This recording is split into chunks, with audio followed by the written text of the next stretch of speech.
Here's an essential infinity drill for beginners. I've got a few of these, and this is oftentimes how I warm my classes up. This was one of the drills we would do. Now what we would do is we do it for 3 minutes straight, but at 1.5 minutes, I would tell everybody to switch, okay? So you'd get on the other side of the drill. So here's how it works. Okay, I have closed guard, and just for the sake of drilling, TJ's just in a prayer posture, right? Okay, so I'm gonna do a sit up and a crunch up, right? And I'm posting directly behind myself. If I sit up and post to the side, he's just gonna pressure into me and I'm gonna fall back down, right? So I'm sitting up and posting. Now if he were to push into me, I have that frame. I'm super strong there, okay? Now I'm putting my feet on the mat, and that's helping me pick my butt up off the ground, and I'm getting whatever clamp I can, right? There's kind of different ways. Let's turn just a little bit here. So again, he's got his prayer posture, and I'm sitting up and I'm posting directly behind myself, getting my feet on the ground and my butt off the mat. I'm clamping and grabbing the back of his tricep. This is my preferred way, at least, you know, right now. So I'm not just trying to like knock TJ backward or even to the side. I'm actually really trying to rotate. And this is a detail that really matters. Like my back was on the ground right here.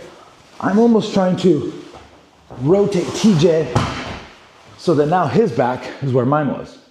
Okay, cool, I just got the sweep, right? So now I'm gonna go to smack him up just a little bit. Now look, he could just buck. He could just use his, okay, that's great. But we're gonna add a knee, driving a knee up my back as well. So he's gonna do a one-legged leg press, and the other knee is gonna drive into my back. That's just that much stronger, okay? Now my hands are on the mat, and he's just gonna go a little clamp, right? So right here, boom, okay? And he's really keeping it tight, and then he's gonna trap the same side foot. If he doesn't trap the same side foot, and he goes to bridge me, of course I'm just posting. So as he goes to bridge, he blocks that foot exactly. Boom, and we start over. All right, so let's turn this one now. Okay, cool. So now I'm sitting up and I'm hitting my clamp and I'm putting my feet on the mat, and again, I'm rotating. You'll see his feet arc as if I was almost doing a throw. Cool, I go to smack him up a little bit. Right, he's gonna now either take an overhook or a clamp, but let's go full overhook this time. Cool. And what's really important, as the person on top, if I post my fingers out to try to stop the roll, let's go back. I've seen people really hurt their hand here. So again, if TJ traps my foot, don't do it all the way because it'll hurt, but go to bridge. See how my fingers get caught right there? That's a bad thing. Okay, so if I feel this guy really trapped, I'm not trying to post with my hand. I'm gonna actually go palm up. That's gonna keep me safe. Cool, so now he's trapping the same side arm and the same side leg. Let me get that foot out. And with the overhook, he's now gonna take his far side underhook and he's gonna point the direction he wants to go as he bridges. Exactly. And here we are again, okay? So I'm gonna sit up and I'm gonna sweep him. I really try to get that arc. I go to smack him up. And now here's kind of the third variation that TJ can play with. Whether he clamps or overhooks, it doesn't matter, okay? But now he's gonna go to bridge me, but look how I reach across and post and stop. So now, again, it's his choice. He can take a clamp or he can overhook, doesn't matter, yeah.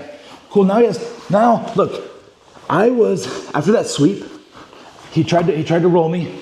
So I start sitting my weight back this direction, right? So when he switches directions, he gets his overhook, and now I'm leaning that way anyway, and he uses both overhooks to control and sweep me. So the idea would be that for the first 1.5 minutes, I would just be doing that hip bump, right, from closed guard, and then he'd be rolling me back and knocking out those reps, okay, as many as we can, but they have to be done right. You know, I've seen purple belts go to do this drill and they're missing essential details that, I mean, just make it less effective, right? So, you know, and one of them is rotating our partner back. So again, one more time, just for the sake of drilling. Yeah, we're sitting up and posting, and he's just in that prayer posture. Like, you know, you could build the drill. You don't have to jump right into it. Again, good way to get those abs going, but now feet on the mat, and I'm pulling, I'm looking, I'm rotating. He almost wanted to break fall there, right? Because it was that much of a throw. And then again, even if we're not doing combat jiu-jitsu or MMA, it's just good to practice thinking about strikes from time to time. I can't strike him if my hands are on the mat, so that's when he takes his clamp or his overhook. Boom, and he's just gonna go right for it. I turn my palm up, so I don't mess my hand up. And here we are, okay? It's a great way to warm up and kind of knock out reps that are not necessarily that fun to do, but they're essential. So that's why once you get it down, you can just warm up that way, get that important, but maybe not the most entertaining type of jiu-jitsu, get that out of the way and get to the fun stuff while still making sure to do the basic important things like this.